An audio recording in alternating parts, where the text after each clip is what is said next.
하나님의 말씀 열왕기상 8장입니다. 524면이 되겠습니다. 열왕기상 8장 10절과 11절 우리 다 같이 함께 읽겠습니다. 제사장이 성소에서 나올 때에 구름이 여호와의 성전에 가득하며 제사장이 그 구름으로 말미암아 능히 서서 섬기지 못하였으니 이는 여호와의 영광이 여호와의 성전에 가득함이었더라. 66절을 우리 다 같이 읽겠습니다. 여덟째 날에 솔로몬이 백성을 돌려보내매 백성이 왕을 위하여 축복하고 자기 장막으로 돌아가는데 여호와께서 그의 종 다윗과 그의 백성 이스라엘에게 베푸신 모든 은혜로 말미암아 기뻐하며 마음에 즐거워하였더라. 아멘. 우리 열왕기상 8장은 66절이 있는 긴 장인데 요약을 하면 그렇습니다. 솔로몬이 성전을 건축하고 법궤를 성전에 모셔드릴 때에 하나님의 영광이 성전에 가득하더라. 그리고 백성들을 향하여 그동안이 하나님이 베푸신 하나님의 은혜를 솔로몬이 말을 합니다. 그리고 그 중앙에는 봉헌 기도가 쭉 있습니다. 두 번에 걸쳐서 이 말씀을 함께 나누려고 합니다. 오늘 설교의 제목이 하나님의 임재가 있는 예배와 예배당 일어났는데, 언제 제가 여러분들이 그런 이야기 했지요. 이 세상에서 가장 흉한 모습 세 가지가 있다. 하나는 영혼이 없는 시신, 두 번째로는 그 사람이 살지 않는 집 흉가, 그리고 성령이 없는 그리스도인. 이 세 가지의 모습이 세상에 가장 흉하대요. 근데 오늘 성경 본문에도 보면은 솔로몬의 성전을 그 아름답게 지어놨지만 그곳에 하나님의 영광이 함께하지 않다가 법궤가 들어가자 하나님의 영광이 가득하더라. 이렇게 말을 해요. 우리가 이 말씀의 의도를 잘 아셔야 될 것 같아요. 이 말씀을 가지고 우리가 성전을 짓고 하나님 앞에 봉헌을 하고 또 이곳에 기도의 소리가 높으면 주의 영이 함께하는 예배당이 되고, 또 예배를 드릴 때에도 우리가 하나님의 거룩한 임재 앞에서 거룩하게 드리는 예배가 하나님의 영이 있는 예배다 이러는데, 사실은 이 말씀을 우리가 어떤 의도에서 봐야 되는가 하면은 예레미야의 관점에서 봐야 돼요. 예레미야는 왜 이 말씀을 예전에 솔로몬 시대의 역사를 기록했는가 하면은 이스라엘의 말기에 활동하였던 선지자인데, 이스라엘이 하나님의 진노로 인하여 바벨론의 포로로 잡혀가기 직전에 어떤 일들이 있었는가 하면은 예루살렘 성전은 잘 지어지고 거기에 예배는 잘 드렸는데 이스라엘의 백성들의 삶은 엉망진창이었어요. 그래서 솔로몬 시대에 그 하나님의 영광이 함께하였던 그 시대가 도래되기를 바라면서 기록된 말씀이다 이 말입니다. 그래서 예레미야 7장 4절에서 11절에 보면은 이렇게 말을 해요. 너희는 이것이 여호와의 성전이라 성전이라 여호와의 성전이라 하는 거짓말을 믿지 말래요. 예루살렘 성전을 향하여 제사장들이 이곳이 하나님의 성전이라고 하는 말을 믿지 말래요.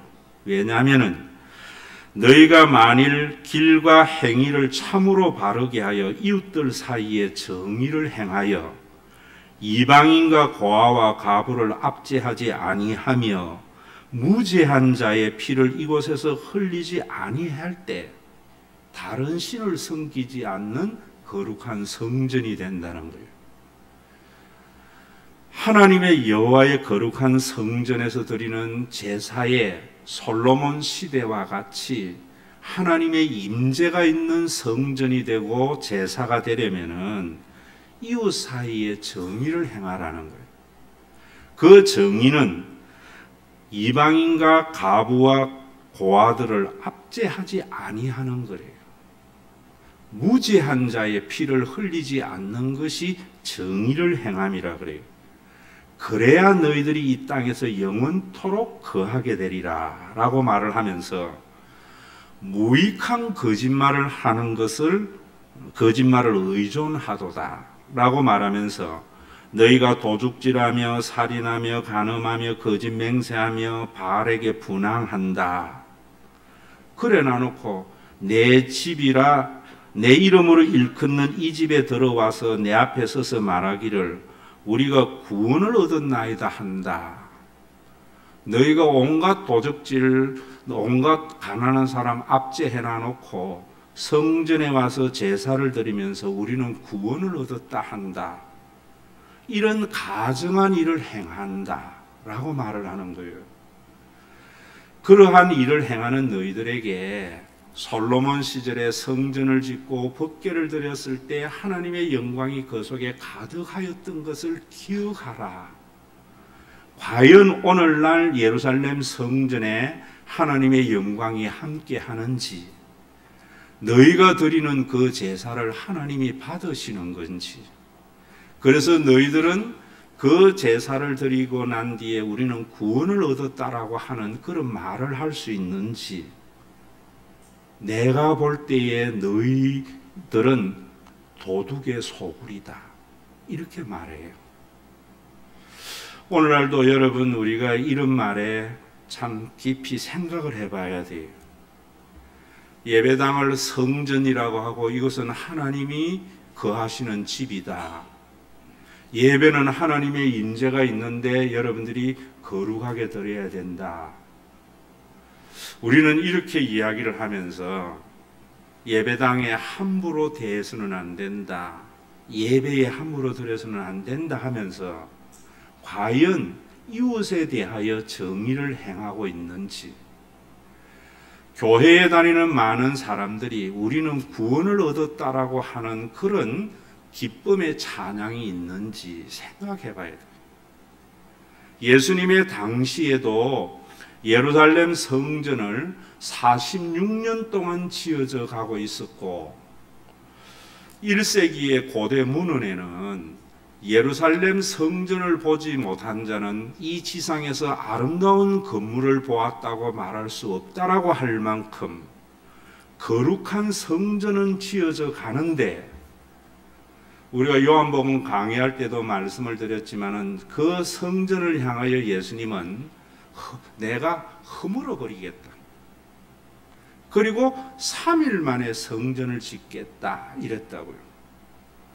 그러니까 외형주의적인 그 당시의 제사장들과 바리새인들은 어떻게 하나님의 거룩한 성전 예루살렘의 성전을 허물어 버리겠다고 하느냐. 저자는 거짓 선지자다 하고 십자가에 못 박아 죽였다고요. 그 십자가에 못 박게 한 그 죽음이 하나님의 거룩한 성전이 될 거다. 예수님이 말씀을 하셨어요.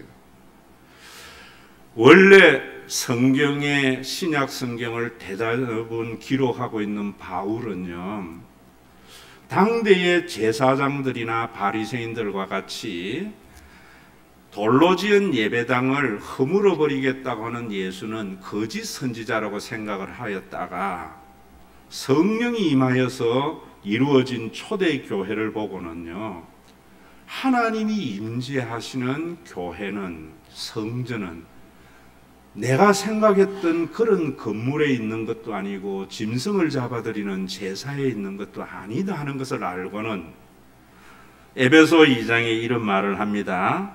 이제는 너희는 외인도 아니다. 구원 밖에 있는 백성도 아니요 나그네도 아니요 모든 성도들과 동일한 시민이요 권속이다 라고 말을 하면서 하나님의 성전은 너희들 한 사람 한 사람에 의해서 예수님이 모퉁이 돌이 되어서 지어져 간다라고 말을 하는 겁니다. 여러분, 오늘도 우리가 신과 회복이 있는 교회에 다니는 여러분들은 하나님의 거룩한 임재가 있는 성전과 예배를 드리려고 해야 돼요. 그 성전은 우리가 지은 이 예배당이 성전도 아니고요. 오늘 여러분들이 드리는 이 예배의 형식에 있는 것도 아니에요. 이 예배당과 우리가 드리는 예배의 형식이 하나님의 거룩한 임재가 있으려면은 예수님이 모퉁이 대열이 되어지고 저와 여러분들 한 사람 한 사람이 벽돌이 되어져서 세워지는 아름다운 공동체 안에 하나님의 거룩한 성전이 있다는 것을 아셔야 돼요. 그런 성전은 어떤 성전인가? 66절을 다시 한번 여러분들 마음에 새겼으면 싶어요. 66절 보세요. 여덟째 날에 솔로몬이 백성을 돌려보내매 봉헌을 하고 난 뒤에 2주에 걸쳐서 초막절 제사를 지냅니다. 보통 일주일을 드리는데, 그런데 8번째의 날에 백성들을 돌려보내는데 백성들이 뭐라 그래요? 왕을 위하여 축복한다고 그랬어요. 자, 저를 보세요. 예레미야가 지금 이스라엘 백성들에게 열왕기 솔로몬 시절의 역사를 기록하고 가르쳐 주는 것은 지금 예루살렘 성전을 성전이라고 하는 제사장들의 가정한 일, 그곳의 제사가 하나님의 거룩한 예전이라고 하는 그들에게 하고 싶은 일은 뭐냐면은 솔로몬 시절에 하나님의 성령이 영광이 함께 하였던 그 성전에는 백성들이 왕을 축복하고 돌아갔다는 거예요. 제사를 드리고. 자, 오늘 여러분, 우리나라가 하나님의 은혜와 축복 가운데 있는 나라가 되려면은 우리나라 국민들 모두가 기독교인이 되는 게 아니에요. 어떤 기독교인이 되어져야 되는가 하면은, 어제도 우리 교육자들 점심을 먹고 오는데 하전도사가 저에게 그런 이야기를 해요. 목사님, 이명박 대통령이 잘 되었다고 생각합니까? 못 되었다고 생각합니까? 이래요. 장로님인데. 자, 여러분, 장로가 대통령이 되는 게 중요한 게 아니고 하나님의 영이 있는, 하나님이 기뻐하시는 대한민국이 되려면은 모든 백성들이 대통령을 축복하고 싶은 나라가 돼야 돼요.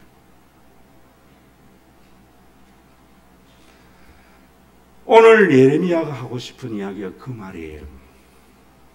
다시 말하면은 우리나라가 하나님의 은혜 가운데 있는 복된 국가가 되려면은 왜 우리가 예수를 믿고 왜 우리가 기독교인이 되어야 되는가 하면은 부자들이 존경받는 나라가 되려고.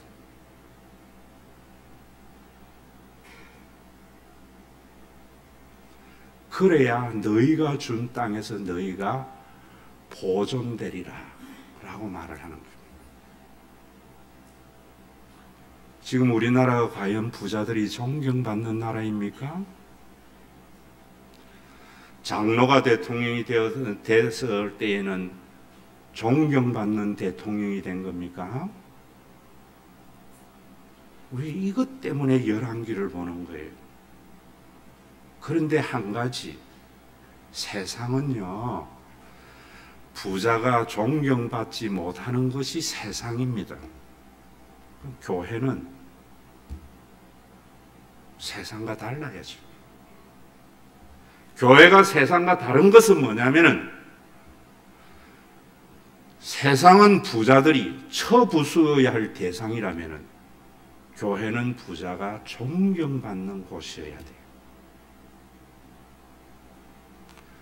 목회는 부자가 존경을 받도록 하는 것이 목회예요.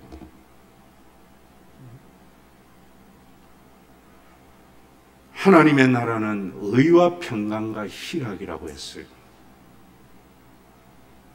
금년에도 여러분 우리 교회에 다닐 때에 이 생각에 동의가 있어야 돼요. 어제도 우리 기획위원회에서 수련회 다녀왔어요.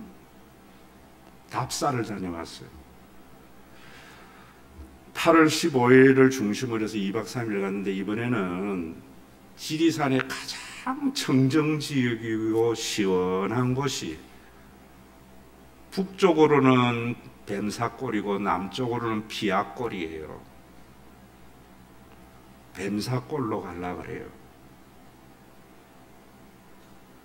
그리고 여러분들 모두가 참여할 수 있도록 휴가철 8월 첫째 주일날 가려고 해요. 가는데 제가 당회 때 그랬어요.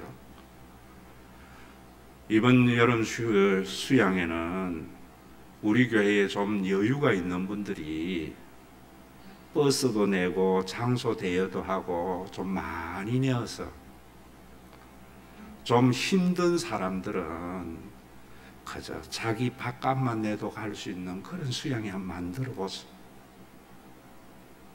그런 수양회가 하나님의 영이 있는 거예요. 새벽 예배 드리고 오후 성경 공부하고 저녁에 부흥회에서 흥금 거두는 수양회가 하나님의 영이 있는 것이 아니고 어떤 지사님은 그래요. 목사님 제가 돼지 2마리 잡을게요. 얼마나 아름다워요. 그래서 그 뒤에 66절에 이렇게 말을 하는 거예요. 여호와께서 그의 종 다윗과 그의 백성 이스라엘에게 베푸신 모든 은혜로 말미암아 기뻐하며 즐거워하더라. 부자들이나 가난한 자들이나 그 누구도 어느 한 사람 소외됨이 없이 그 부유함이 골고루 나누어져서 모든 사람이 기뻐하며 즐거워하는 것. 가난한 사람이 없다는 말이 아니에요. 나는 가난하지만 교회에 오면은 부자 장로님 때문에, 부자 권사님 때문에, 부자 집사님 때문에 나도 왠지 부유한 것 같은 것.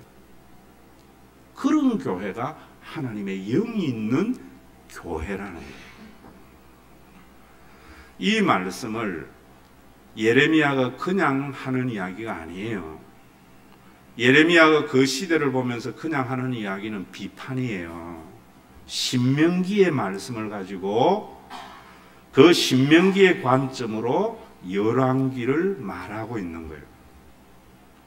그래서 여러분들에게 신명기의 말씀을 예전에 전했고 이번에는 제가 열왕기를 가지고 그 관점에서 설교를 하고 있는 거예요. 그럼 신명기에 뭐라고 이야기하는가 하면은 12장 10절에 보면 너희 하나님 여호와께서 너희에게 기업으로 주시는 땅에 거주하게 될 때에 또한 여호와께서 너희 주위의 모든 대적을 이기게 하시고 너희에게 안식을 주사 너희가 편안히 거주하게 될 때에 다시 말하면은 너희들이 애굽에서 노예가 되어서 나와가지고 광야의 길을 걸어가서 이제는 가나안 땅에 너희가 가서 편안히 거주하게 될 때에 신명기에 이렇게 말을 해요. 여러 가지 제사를 드리고 난 뒤에 너희와 너희 자녀와 노비와 함께 너희의 하나님 여호와 앞에서 즐거워할 것이요 그 성중에 있는 레인도 그리할지니 레인은 너희 중에 분깃이나 기업이 없기 때문이다. 너희가 가나안 땅에 들어가서 모든 대적을 물리치고 편안하게 거주하게 될 때에 하나님 앞에 제사를 드리고 난 뒤에 너희와 너희 자녀와 너희 가운데 있는 노비와 나그네와 고아와 가부와 레인들이 함께 즐거워하도록 해라. 이게 법궤예요, 법궤. 그러면서 뭐라는가 하면은 너는 상가 내 땅에 거주하는 동안에 레인을 저버리지 말라. 이 말씀을 기준으로 해서 열왕기 5장 앞에 4절에는 이제 내 하나님 여호와께서 내게 사방에 태평을 주심에 원수도 없고 재앙이 없도다. 하나님께서 모든 대적을 물려쳐서 이제는 왕조가 든든히 세워졌을 때에 솔로몬이 어떤 생각을 했는가 하면 신명기의 말씀을 가지고, 지금 예레미야가 신명기의 말씀을 가지고 솔로몬을 설명하는 거예요. 하게 될 때에 솔로몬이 성전을 지으려고 했다. 그 성전을 지었을 때에 신명기의 말씀을 따라서 법궤를 드릴 때 하나님의 영광이 함께 했는데, 그 법궤가 신명기의 말씀이 뭐냐면은 바로 이 말이라 말입니다. 너희가 부유하게 되었을 때에 너희와 함께하는 모든 사람이 즐거워할 수 있어서 그런 정치해라. 그래서 백성들이 왕을 축복할 수 있도록 해라. 그러면서 너희들이 절대로 또 레인은 잊지 마라. 그들에겐 분깃이 없다. 그래서 12장 뒤에도 쭉 보면 이렇게 말을 해요. 성전이 멀어서 너희들이 먼 곳에서 고기를 잡았을 때에 너희는 그 고기를 그 성전에 오지 않고 잡아서 먹어도 좋다. 그러나 피는 먹지 마라. 그러나 성물과 헌물은 반드시 성전에 와서 고기를 잡아서 제사장에게 드려라. 레인들로 하여금 가난하게 하지 말라 이랬어요. 사사기 시절에 미가야라나 하는 사람 집에 제사장이 기업이 없이 떠돌아다녀서 살 곳이 없어서 떠돌아다니다가 미가 집에 가서 개인 제사장이 됩니다. 단 지파가 땅 얻으려고 몰려다니다가 미가 집에 와보니까 제사장이 하나 있거든요. 네가 한 가정의 제사장이 되는 게 낫겠나, 한 지파의 제사장이 되는 것이 낫겠나 하고 데리고 가서 자기의 지파를 삼아요. 분깃이 없는 제사장들이 사사로이 고용되는 시대가 사사시대입니다. 오늘 여러분, 정말 우리나라가 하나님이 함께 하시는 나라가 되려면은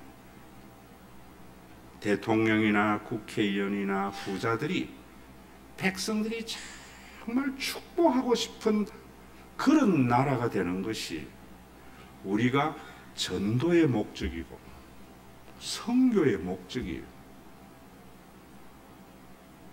그래서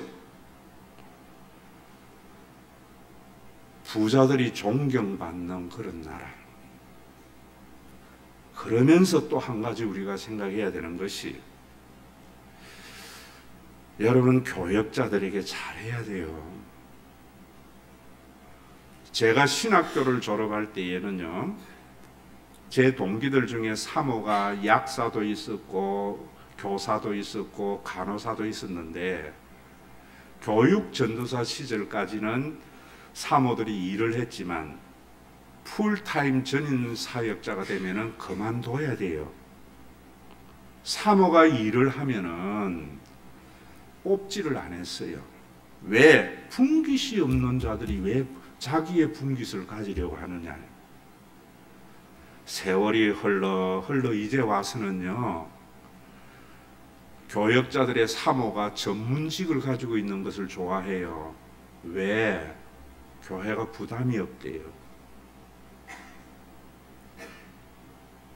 자, 우리 생각해 봐야 돼요. 여러분, 우리 교회가 하나님의 영이 있는 교회가 되려면 어떻게 해야 되는가? 저도요, 전도사 시절, 부목사 시절에 자식 3명 데리고 40만 원 받았어요. 생활이 안 돼요. 신방을 다니면서 교인들이 주는 도서비가 60만 원 돼요. 월 평균. 사례비가 보다 많았어요. 그래서 생활했어요. 애들 키웠어요. 오늘 여러분 이런 이야기 좀 생각하셔야 돼요. 이런 교회 5만 교회 가운데 별로 많지 않아요. 몇 년 전에 신문지상에 났지요. 서울에서 제일 크고 부자들이 다니는 교회의 담임이 바뀌었어요. 부교역자들 교구를 조정했어요. 한 부목사가 교구 조정하는 거 불만을 품고 담임 목사를 폭행해가지고 신문에 대만증만하게 났어요. 갈로 안에 있는 내용이 뭔가 하면은 이 교구는 몇 년만 맡아도 집 사는데 왜 나를 다른 교구로 옮깁니다. 그런 교회 많아요. 예전에는 제가 부교역자 시절에는 교역자도 가난했고 교인도 가난했어요. 그래서 열정페이로 사명을 감당했어요. 지금은 그래도 교인들은 부자예요. 부교역자들에게 열정페이를 강요하면 안 돼요.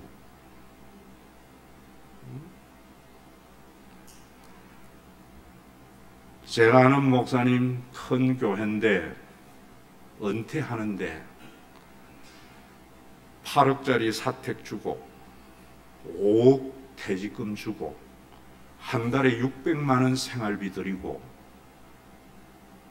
평생 동안 의료 교회에서 부담하고 차량 제공하고 잘 하는 거예요.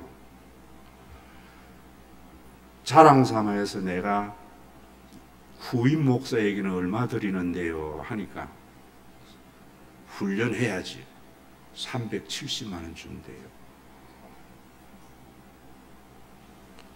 사회만 열정페이를 이야기 안 된다고 하지 말고 교회가 먼저 본을 보여야 돼요.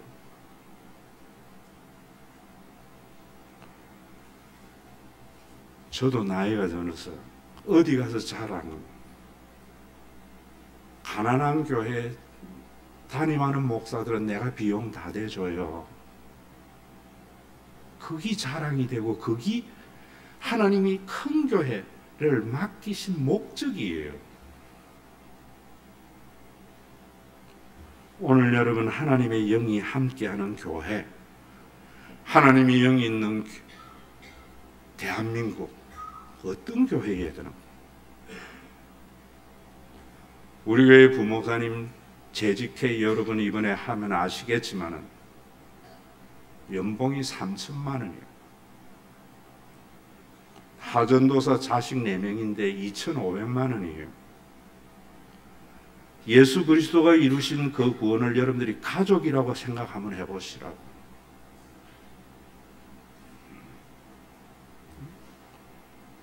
저는 오늘 이 설교를 하면서 191장 찬송이 생각났어요. 내가 매일 기쁘게 순례 얘기를 행함은 주의 영이 함께함이라. 주의 영이 있으면은 늘 함께하는 게 아니에요. 주의 영이 있는 공동체가 될 때에 콧노래 나는 교육이 되도록 교회가 알아주고 뒷받침하고요. 그래서 신명기에 너희가 부자가 되었을 때에 내 능력으로 부자가 됐다 하지 마라. 너에게 재물 얻는 능력 준 하나님을 잊지 마라. 그리하면은 흩으리라. 우리나라 대통령, 우리나라 국회의원, 우리나라 재벌, 좀 여유 있는 분들 자기의 능력으로 된 게 아니에요. 성령 받은 자의 기쁨은 내가 나누어줘서 다른 사람이 행복해지는 것을 보면서 기뻐하는 그 기쁨이 하나님의 나라의 희락이에요. 로마서 14장 17절에 하나님의 나라는 먹고 마시는 것이 아니라 음식 가리는 것이 아니라 무엇을 해라 무엇을 하지 말라 하는 것이 아니라 의와 평강과 희락이라. 내가 열심히 수고해서 내 주변에 있는 사람들이 행복해하는 것을 보면서 기뻐하는 삶이 있는 곳이 하나님의 나라예요. 주의 영은 그 마음을 우리에게 불어넣어 주세요. 참 여러분 신기하잖아요. 정말 직장에 가서 온갖 소리 다 들으면서 자존심 상해하면서 열심히 일해서 받은 봉급을 가지고 집에 와서 아내와 자녀들에게 좋은 옷 입혀주고 맛있는 거 사주고 좋은 데 여행 다니면서 행복해하는 것을 보면서 기뻐하는 것이 가장이잖아요. 그 마음을 우리에게 주신 거예요.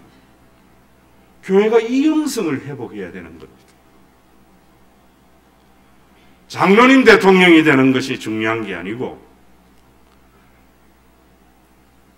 대한민국의 수많은 사람들에게 기독교인 만드는 게 중요한 게 아니고 신과 회복이 있는 교회에 등록하게 하는 것이 중요한 것이 아니고 왜 우리가 복음을 전해야 되는가? 부자들이 존경받는 사회, 주님의 종들이 직업을 가지지 않아도 떠돌아다니지 아니하고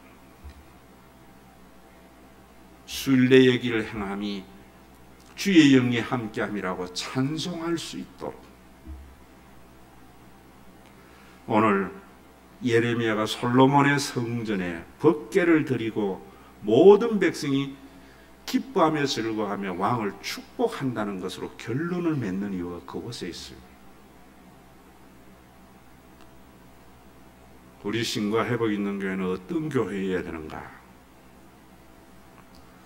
세상은 대통령이 되고 나면은 나올 때 욕먹어요.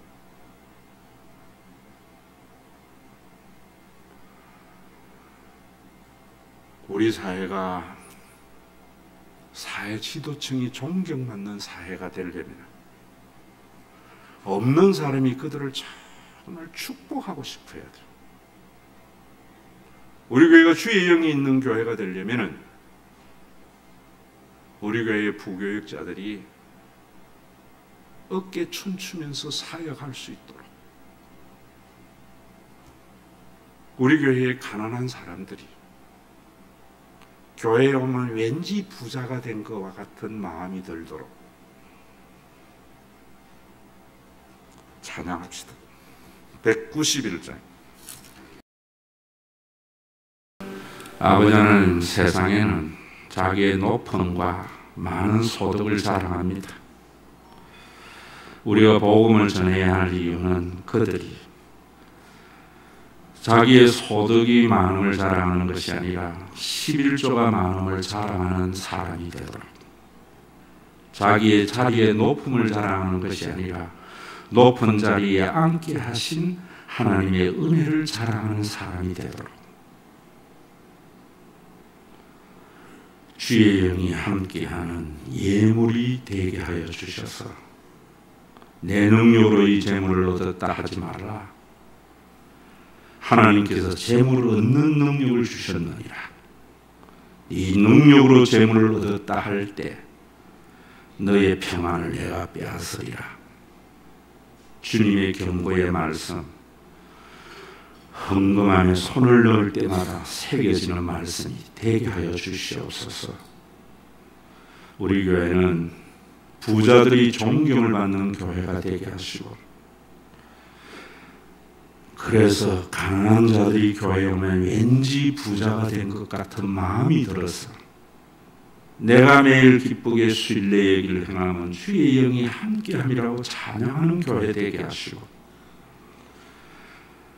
부교육자들에게 열정 페이를 강요하는 교회가 아니라